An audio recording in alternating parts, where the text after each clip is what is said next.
કોઈ પણ પ્રકારના ભયમાં રહી ધાક ધમકી કે લાલચને વશ થયા વગર આ મતદાન કરજો. ભાજપાના 2 પ્રદેશ પ્રમુખો એ ભાવનગરે આપેલા, ભાજપાના વર્તમાન કેન્દ્રીય મંત્રીઓ 2 એ પણ ભાવનગરના છે.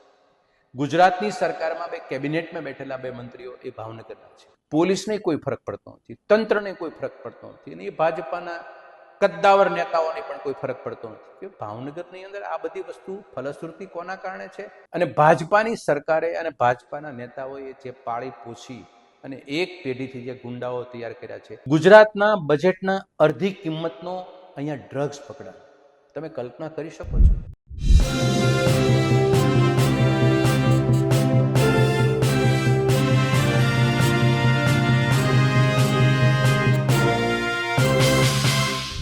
સ્થાનિક સ્વરાજની ચૂંટણીઓમાં ભાજપને મત કેમ ન આપવું જોઈએ અને કોંગ્રેસને કેમ મત આપવું જોઈએ તેને લઈને કોંગ્રેસના નેતા મનહર પટેલ સોશિયલ મીડિયા ઉપર પોતાનો મંતવ્ય મૂક્યું છે, પોતાનો વિડીયો મૂક્યો છે. ખાસ કરીને તેમણે કીધું કે સત્તામાં પૈસા અને પૈસાથી સત્તા મેળવવાનો જે વિષ ચક્ર છે તેનાથી લોકોને બહાર આવવું જોઈએ.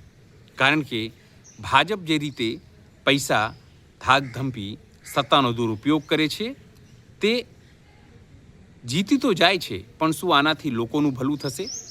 કારણ કે જે રીતે સમગ્ર ઘટના થઈ, જે રીતે ઉમેદવારો બિનહરીફ કરાવવામાં આવ્યા, જે રીતે પોલીસનો દુરુપયોગ કરવામાં આવ્યો, જે રીતે પૈસા વહેંચવામાં પણ આવશે અને દારૂ સહિતની તમામ વસ્તુઓ, તેનાથી શું લોકોને સુવિધા ભાજપના નેતાઓ આપી શકશે? કારણ કે તેઓ કહેશે કે આ તો સત્તા તેમણે ખરીદી છે, તેમણે વેચાતી લીધી છે અને મતદારોને ખરીદીને લીધા છે, સત્તાને ખરીદીને લીધી છે, અધિકારીઓને ખરીદીને લીધી છે, તો પછી એ લોકો શું ભલું કરશે? નમસ્કાર, હું છું ચિંતામણી પુતનિલ પટેલ. સ્વાગત છે આપનું અમારા કાર્યક્રમમાં. આવો સાંભળીએ કોંગ્રેસના નેતા મનહર પટેલ આ મુદ્દે શું કહી રહ્યા છે. ગુજરાતના તમામ મતદાતાઓને મારા સાદર નમસ્કાર. આગામી 26મી એપ્રિલ 2026 રવિવારનો દિવસ આપણે સૌએ સ્થાનિક સ્વરાજ્યની ચૂંટણી માટે મતદાન કરવાનું છે. આ મતદાનનો અવસર આપણે સાંગો પાંગ નિભાવવાનો છે, કારણ કે આપણા બાળકોના ભવિષ્યની ચિંતા આપણે સૌ કરીએ છીએ. જ્યારે આપણે મતદાન કરવા જઈએ ત્યારે મારા તરફથી નમ્ર વિનંતી છે કે આપ આપણા બાળકોની સામે જોજો અને મતદાન કરવા જજો. અને મતદાનના બૂથમાં તમે મતદાન કરતી વખતે બેલેટ પેપર ઉપર જે ઉમેદવારોના નામ છે એને બરાબર જોજો, એનો પક્ષ બરાબર જોજો. ઉમેદવાર એટલે તમારો પ્રતિનિધિ અને પક્ષ એ બરાબર તમારી સમજ પ્રમાણે સુસંગત હોય એને તમે મત આપજો. કોઈ પણ પ્રકારના ભયમાં રહી ધાક ધમકી કે લાલચને વશ થયા વગર આ મતદાન કરજો. આપણે આપણા ભવિષ્ય બનાવવા માટેની આ ઉજળી તક છે. હું એટલા માટે સાવચેતીપૂર્વક બોલી રહ્યો છું અને આપને વિનંતી કરી રહ્યો છું, કારણ કે ભાજપાની તાસીર અમને ખબર છે. સત્તા થકી ભય, સત્તા થકી પૈસા અને પૈસા થકી સત્તા, આમાં જનતા એમાં કોઈ જગ્યાએ રડારમાં નથી. મત લેવા માટે માથા ટેકવવાની આદત, એના માટે મત મેળવવા માટે એમાં મતદાતાઓને ભયમાં રાખવા, ભ્રમમાં રાખવા, પોલીસ તંત્રનો બરાબર ઉપયોગ કરવો, ચૂંટણી અધિકારીઓનો ઉપયોગ કરવો, અને ભાજપાની સરકારે અને ભાજપાના નેતાઓએ જે પાળી પોછી અને એક પેઢીથી જે ગુંડાઓ તૈયાર કર્યા છે એનો ઉપયોગ ચૂંટણીમાં કરવો. આ રિઝલ્ટ તમને પરિણામ મળે છે, અત્યાર સુધીમાં મળતા આવ્યા છે, એના કારણોમાં ઘણા અંશે કારણો આવા જવાબદાર છે.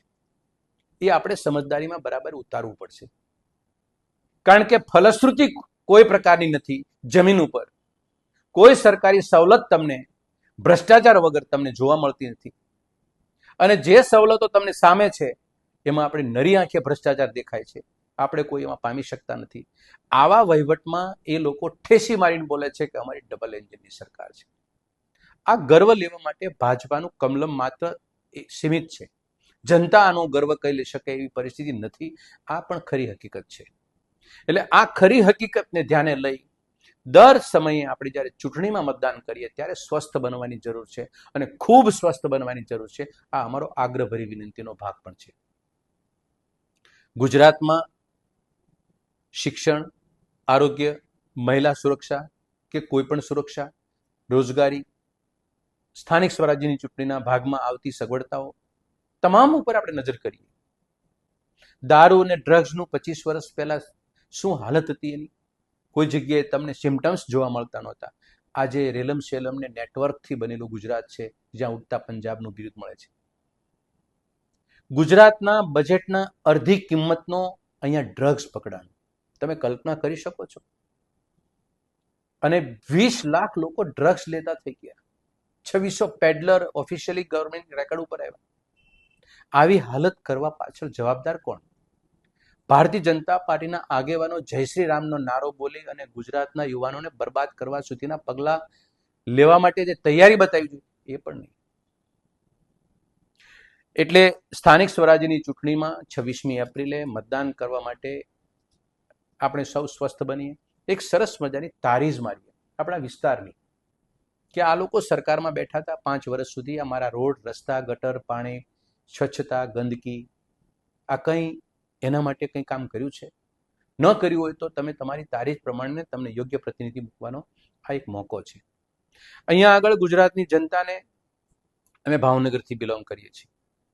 ભાવનગરનું દ્રષ્ટાંત મારે એટલા માટે આપવું છે કે લોકોને ખ્યાલ આવે કે ભાવનગર એક મજબૂત જિલ્લો, ભાજપા માટે પણ મજબૂત જિલ્લો, એક શહેર, ભાવનગર મહારાજા કૃષ્ણકુમારસિંહજીનું શહેર.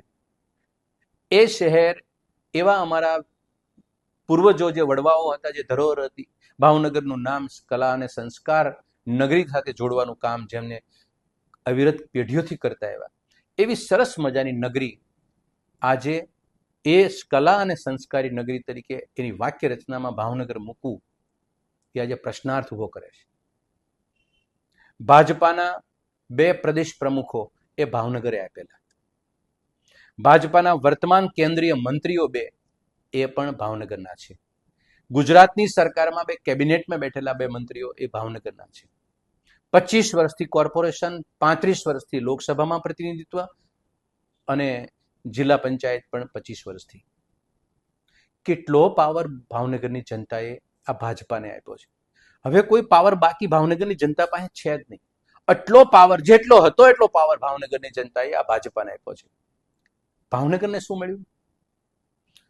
તો કે 200 મર્ડર 1 વર્ષમાં, એરપોર્ટ, પોર્ટ, યુનિવર્સિટી અને તમામ પ્રકારની વર્તમાન સગવડતાઓ એ કોંગ્રેસની કૃપાથી કે કોંગ્રેસના દૂરંદર્શી નિર્ણયના કારણે છે.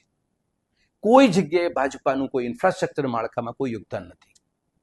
કલા અને સંસ્કારી નગરી બનાવવા પાછળનું કામ એ તો ભાવનગરના ધરોહર જે જીવી ગઈ એ લોકોનું કામ છે, એ લોકો કરી ગયા.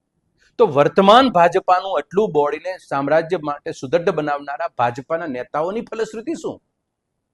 એટલા માટે ગુજરાતની જનતાને આ વિનંતી કરું છું, આટલો ભાજપાનો પાવરવાળો જિલ્લો અને ભાવનગરની બદથી બદતર હાલત, 4 કોર્પોરેટર ભાવનગરના એ બહાર નીકળ્યા, લેટર ઉપર, પત્ર ઉપર લખીને પ્રેસ લે છે કે આઈજી કચેરી, એસપી કચેરી એની આજુબાજુમાં 4 કિલોમીટરમાં ડ્રગ્સ અને દારૂનું, બુટલેગરોનું નેટવર્ક સામ્રાજ્ય છે, માફિયાઓનું સામ્રાજ્ય છે.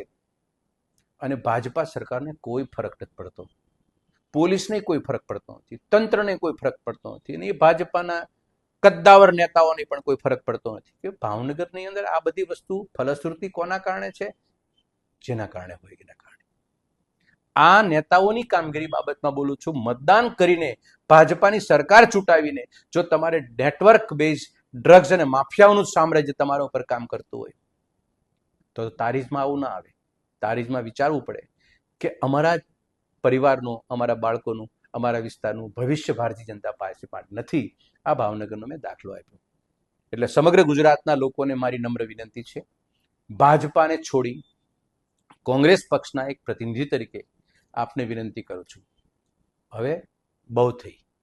ભાજપાને જાકારો આપી કોંગ્રેસના પ્રતીક ઉપર મતદાન કરી કોઈ પણ ઉમેદવાર હોય, જિલ્લા પંચાયત, મહાનગર, તાલુકા પંચાયત કે નગરપાલિકા, કોંગ્રેસના પ્રતીક ઉપર મત આપી કોંગ્રેસને વિજય બનાવો. મનહર પટેલની વાત સાંભળીને આપને શું લાગે છે? જરૂરથી અમારા કોમેન્ટ બોક્સમાં કોમેન્ટ કરજો. એ સિવાય અમારી યુટ્યુબ ચેનલને લાઈક કરો, સબસ્ક્રાઇબ કરો, બેલ આઇકન દબાવો. સાથે અમારી વેબસાઇટ છે www.gujaratplus.in, ત્યાં પણ જઈને તમે વધુ અપડેટ થઈ શકો છો. અત્યારે માટે બસ આટલું જ. નમસ્કાર.